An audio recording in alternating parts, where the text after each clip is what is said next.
নমস্কার বন্ধুরা, চলে এসছে আজকে আবারও একটা নতুন ভিডিও তোমাদের সাথে শেয়ার করব বলে। তো এখানে আমি চিকেন নিয়ে নিয়েছি, আদা রসুন আর লঙ্কার পেস্ট, গোলমরিচের গুঁড়ো আর ডিম আর সামান্য পরিমাণে একটু কর্নফ্লাওয়ার নিয়ে প্রথমে আমি এগুলো ভালো করে একটু ম্যারিনেট করে নিয়ে এরপর আমি কড়াইয়ে সাদা তেল বসিয়ে দেব। আর তোমরা দেখতে পাচ্ছ এখানে আমি কড়াইয়ে সাদা তেল বসিয়ে দিয়ে চিকেন পকোড়া করে ভালো করে ভেজে নেবো। তোমরা এতক্ষণ নিশ্চয়ই বুঝতেই পেরে গেছো আমি কি বানাচ্ছি। হ্যাঁ, আমি চিলি চিকেন বানাচ্ছি, আর সেই ভিডিওটা তোমাদের সাথে ভাবলাম একটুখানি শেয়ার করি। তো চলো তোমাদেরকে আমি স্টেপ বাই স্টেপ। তো এখানে আমি সমস্ত চিকেন পকোড়াগুলো ভেজে তুলে নিয়েছি।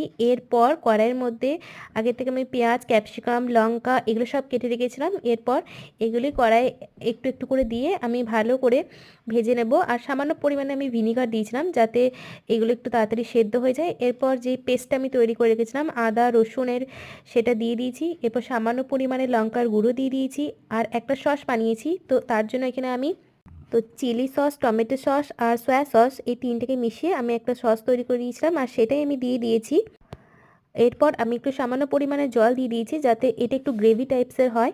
আর তারপর আগের থেকে যে আমি চিকেনের পকোড়াগুলো ভেজে রেখেছিলাম সেগুলো দিয়ে দিয়েছি। তারপর সামান্য পরিমাণে একটু লবণ দিয়েছি আর দেখতে যাতে সুন্দর হয় ওর জন্য ওপর থেকে সাদা তিল ছড়িয়ে দিয়েছি কয়েকটা।